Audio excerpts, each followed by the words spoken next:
Adam Copeland, Ray Ratto hanging out. Larry Krueger joins us, courtesy of the UMA guest line. Krug, what's going on, man? How are you? Hey, what's going on, guys? How you guys doing? Pretty good. Where are you right now? You on your way back from Levi's? Yeah, I'm about I'm on the 680, about 5 miles from home.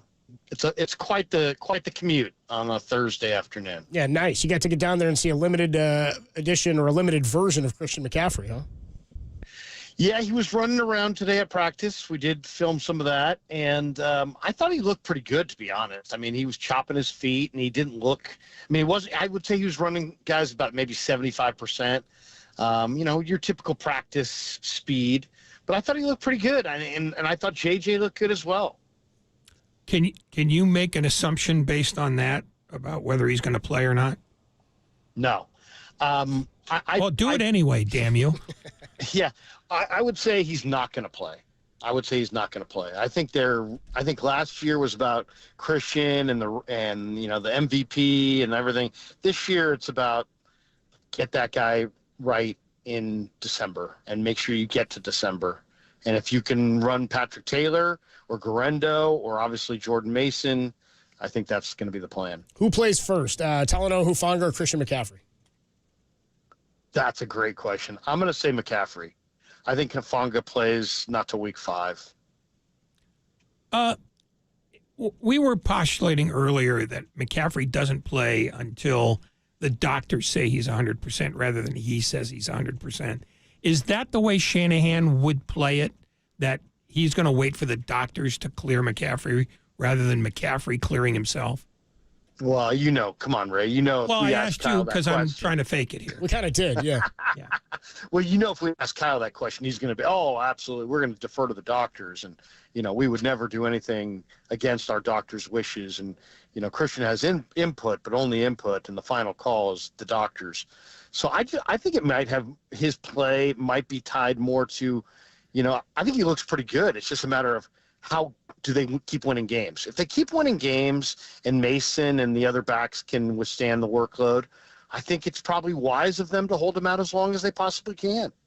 Talking to Larry Krueger here on the UMA guest line. What's funny, Larry, is last week we talked about Aaron Rodgers and how you prepare for a guy like that who we don't really know what he's become after the injury. And I think we all agreed, you got to treat him like Aaron Rodgers until he shows you otherwise. Why is it different for Sam Darnold after one decent week? For me, he's still Sam Darnold until he shows you consistently he's a different guy. I think we already know who Sam Darnold is, and you just got a chance to see the good Sam Darnold because the Giants didn't put enough heat on him. If you move Sam Darnold out of, pressure him up the middle and make him kind of move aside, and make him use his footwork, I think he's a guy that you can sack and hurry and probably, he'll probably throw you a couple picks. What can Minnesota do that the 49ers actually have to worry about as opposed to just sort of playing them honest? Because they seem to me like a very ordinary team everywhere except the one place where you can't generate your own offense, which is wide receiver. It seems like that's a team that the 49ers, they're not going to rout them, but they're not going to be endangered by them. I mean, the Niners, first of all, it's a tough place to play. I mean, the crowd is going to be roaring. It's going to probably mess with the Niner offensive tackles. I would imagine there'll be some plays that are interrupted by crowd noise. Then you've got the greatest receiver in the game today, as you said. But Aaron Jones is here now. And Aaron Jones, last I checked, rumbled against the Niners pretty good in the playoffs. And so, I mean, he's a tough guy. And he's just one of those guys. He's all heart. He's not the biggest. He's not the fastest. He's just all heart. And they'll throw it to him out of the backfield, and they'll hand it to him quite a bit. The Vikings have shared carries a lot in the past, but I think Jones is going to get the lion's share this year over Chandler. And it's can you stop Jones? He runs with great courage against the 49er defense. He's got great cutback ability. He's got great vision, and he's healthy right now. How does that separate him from Breece Hall, whom they very definitely corralled a week ago? I think it's a great question. I think Breece Hall's better, to be honest. I think Breece Hall's bigger and faster. But Jones is not going to be, Jones is a tougher guy, and Jones is more of a tackle breaker, even though he's not quite as big of a body. He's got great heart, and I just think that you have to gang tackle him. You got to corral him. You got to get a lot of multiple hats on him, because otherwise he is that second and third effort guy. Larry, in terms of the corners for the Niners, I know we talked a lot about it in the preseason and throughout the offseason. I mean, they didn't even attack Charvarius Ward in last week's game. It's like he can shut down an entire side for you. Demo Lenore had a funny quote to the media saying he and Sam Darnold have a good relationship of him giving him the football. I think it's going to be a tough matchup for Darnold on the outside, huh? Yeah, I mean, I think Lenore told me last Saturday in the locker room, he's like, we're different. That we're a different defense, and they just got a lot of depth and a lot of talent on the back end. Now you got Floyd and Collins added to Bosa, and I'll say the other big difference I've noticed is that Javon Hargrave didn't have a very good year last year, right. And he just last year he seemed to have a real smile on his face, but he didn't play all that great. He's been kind of walking around with a scowl, and I think that might be a good thing. How many players can you make facial recognition on and decide whether they're going to have a good year or not? I would say at least 7 or 8. Okay, good.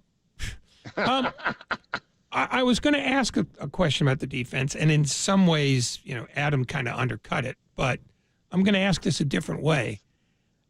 In what material, tactical way are they different?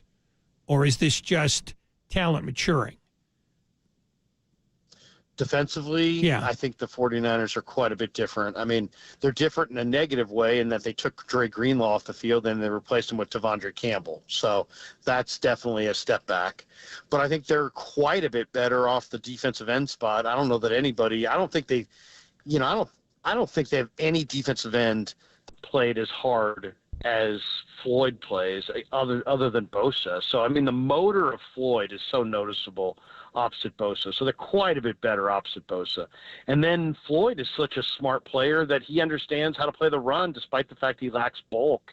And if you look at him, you wouldn't think he could play the run. And then Collins is a younger, healthier body who plays with more leverage and more functional strength than Armstead. So I think they're better across the front. And Jordan Elliott, was a nice addition. I mean, he's 315 pounds with good footwork. PFF graded him out really highly in week one, and I just think he gives them another defensive tackle that can stuff the run and has foot quickness and can pursue the passer. So I think they're better there. And then, of course, all the youth on the back end. Lenore's better. Definitely a lot of the young corners have grown up. I mean, you'll see that over the course of the year. Another minute here with Larry Krueger. Just a thought on the backfield for the Niners in this one against Minnesota. 28 carries for Jordan Mason in week one. Debo had 8 of them. I'm just wondering at what point you think we start to see a little bit more of a share here with Isaac Guerrero getting in, because I think they like him. I imagine at some point he's going to play a little bit. I can't imagine they'll go 28 carries, even if they have the opportunity again for Jordan Mason. But maybe that's the type of runner he is. But you think we'll see Guerrero a little bit this week? Yeah, it's one of the things I'm going to talk about tonight on the Niners Nightly at 6 o'clock. It's just I think that you're going to see that share, I think, immediately. I think there's a very good chance that you see Mason and Guerrero and a little bit of Patrick Taylor in this game against Minnesota's defense. I think you're going to start to see more of a three-headed monster. Chris Forster didn't want to say good things because coaches don't like to say good things, but his line kicked butt on that jet line, and they're going to try to do more of the same. But I don't think it's going to be, all Mason. I think it'll be Mason and friends, and probably less Debo, and probably more of the other two guys. Mason and the Pips, dude. That's what we'll roll with on Sunday. 10 a.m. kickoff. Local time, we'll have a pregame at 7 a.m., and you'll hear Larry with myself and John Lund